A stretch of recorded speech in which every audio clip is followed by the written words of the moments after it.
Hello everyone. Welcome back to another video by me, your host, Preston, here on YouTube. We're gonna be having some fun doing some material renders, because I got asked a lot by this project to, wondering how I make, metal objects look metal and shiny and stuff in my style. And that took a long time to figure out myself. So we're going to get right on into it and figure everything out. Hopefully it's all understandable for you all. I make weird noises when I'm kind of in a weird mood. So, yeah, we're going to get to that. It shouldn't take me too long because we're just going to do the simple ball study of how to... Hopefully I can edit a ball right there. But we're just going to be making a ball study that will be metal, and I'll teach you guys how to make a ball. So, let's go. Alrighty. So, boop, boop, boop, boop. Yeah, this is going to be a mixture situation where it's going to be a little bit of both of everything. Okay. And now we're going to go select inverse so that we have the ball selected completely. This is just going to make it easier to have the full shape rendered and makes everything look crystal clear. Now we're going to go into the blue range just to make it a little easier, so because metals are usually on the bluer scale, at least in my opinion. So we have to do a couple of things. Okay, the darkest spot is going to be right there. Okay.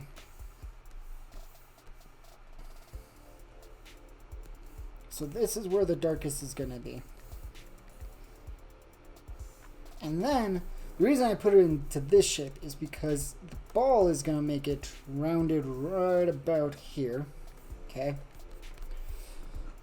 But because of the table that I put where the ball is, we're going to also have to do a reflective thing of where the shadow, where that is. So we have to go here and bend it because it's a ball. That's not bent. We're going to have to bend this like so because it's a ball. So then we go here. Cool thing is that metallic balls are kind of on the easier side. Do things like this. I tend to, go... I know it's probably a lot easier to go from, having a base color around to where it is, but this is going to be a quick study, so it's not going to be too hard. And if we go too far ahead, I'll just fast forward some things. So we're just going to go here. Force it down a little bit to make it so that it's a more of a solid shape, because there's the corner of the table and it has to be rounded. Can't see what's on the other side because we're not in perspective for that. Okay,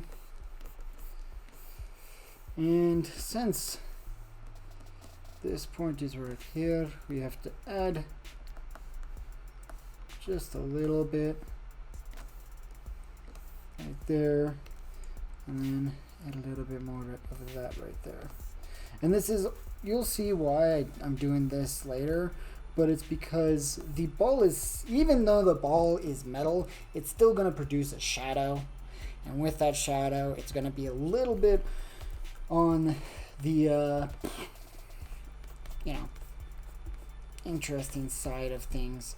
And I'm doing this off script, so I'm gonna be a little bit of a rambler today. It's gonna be great. So then what I do is I tend to just, go from there. And this is just to make it easier, and I kind of realized that I messed up because I want the lightest point to be right about there. So we're going to put the lightest point right about there. This is the cool thing. This is why you want to do these basic shape studies make something spherical, or make something boxed, or different situations like that, is because it makes it easier for you to understand how something is going to shape, right? And I've done plenty of metal based stuff where I'm gonna probably have to get some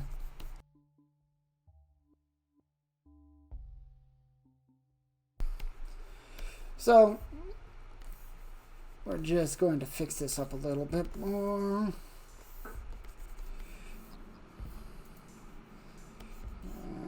And push it a little bit further. So the cool thing is about this is that we're about halfway there now. So I'm going to darken this because this is still where the darkest situation is going to be. And it's crazy, you know? Like, if you look at any reference, it's going to be the darkest situation is always going to probably be near the center of a ball. And there's a lot of studies on why that is, because, you know, there's reflective light, which reflective light on metallic surfaces are a lot more sturdy, and they're a lot more based on the shape that it's reflecting off of than the other surfaces. So like the darker darks are going to be darker darks because the object that's around them is a darker dark. And I'm only doing this really quickly because I'm going to show you guys. So we're going to just, since I've pretty much stated everything, I'm going to just go forward and we're going to just render things out.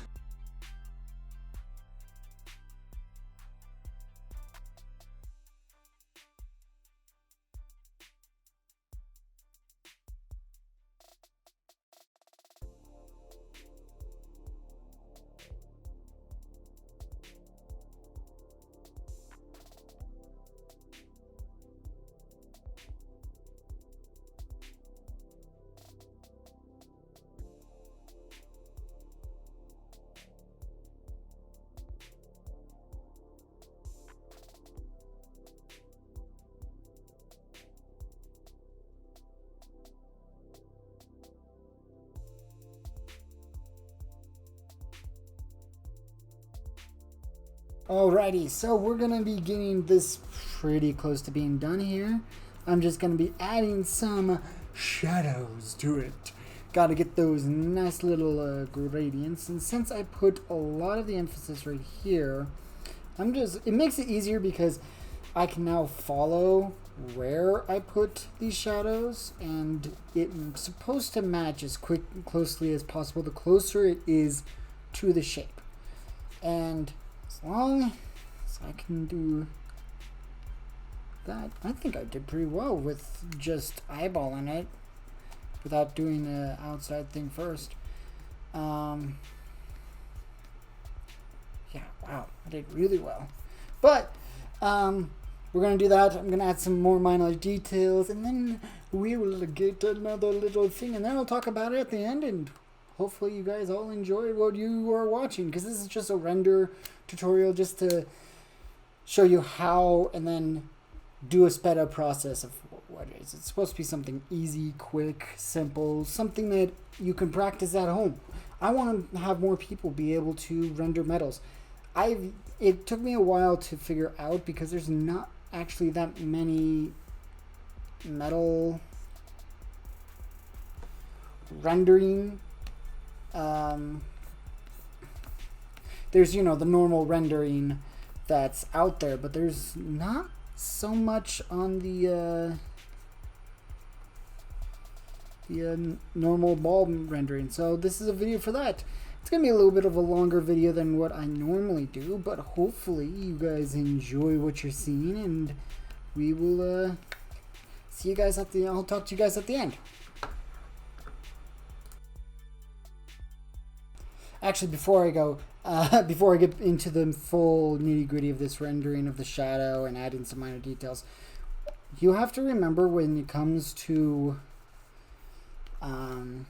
you know, the underneath, the shadow of something, the darker points are always going to be right next to the actual shape, while the rest are pretty much going to just be, it's going to fade out into the light. And so this, the shadow is going to go about right here, but this is going to be the lightest point of the shadow. So I'm going to go like that, and that's roughly how the shadow is going to look like. I'm just going to, speed quickly through this. And it's actually looking pretty dang good right now. It's a pretty good render. I think it's a good test render, study, and I definitely think that you guys should be able to try this out at home. I mean, you guys can do this with charcoal. You can do it with colored pencils. It's a little harder with colored pencil because you have to go from light to dark. So you would do it the opposite of what I'm doing, opposite direction. Because I can go dark to light.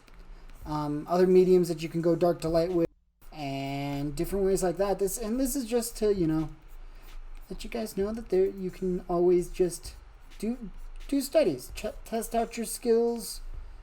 Grow a little bit more. I mean, I've done this, and the reason why I'm doing a tutorial on this, like I said earlier, is because a lot of people wanted to know how I got. A lot of people commented on my post, as well as DM me and things like that, on how I render metals.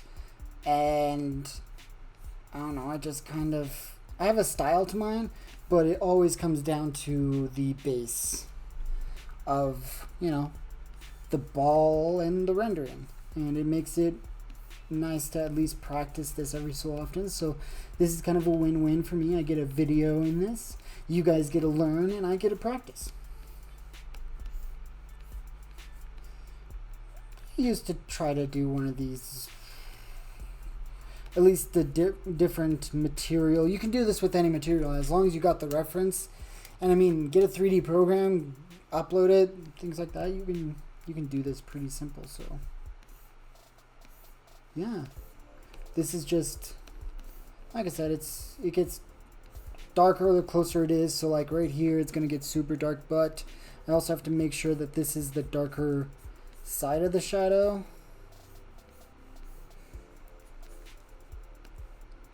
And make it thinner because it's a little big right now comparative to what I have on the ball.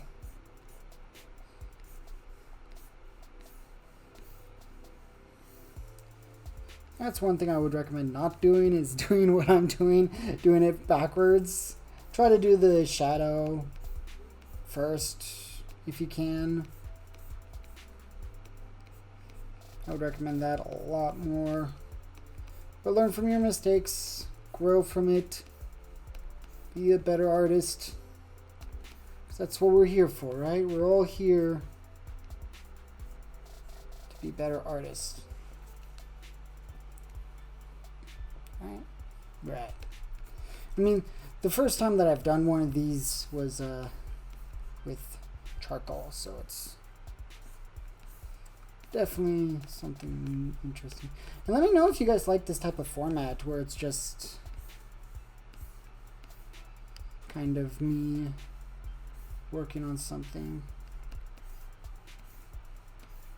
and showing you guys how I work on it. Let me know in the comments, because this would be an interesting thing to have maybe every so often, once a month maybe, to move things forward. But I will let this go back into speed mode, and I'm just gonna add some some textures to it, just to add a little bit more of diffusion to the piece, as well as finishing up some things, and I'll talk to you guys at the end.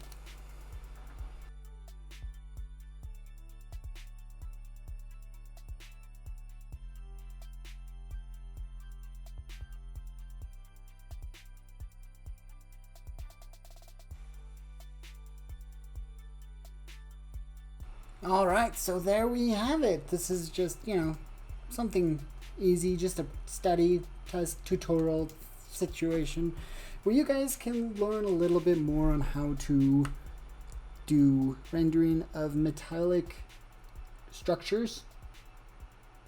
And just remember, the more objects that are metallic around each other, the more complex the reflections and everything are going to be.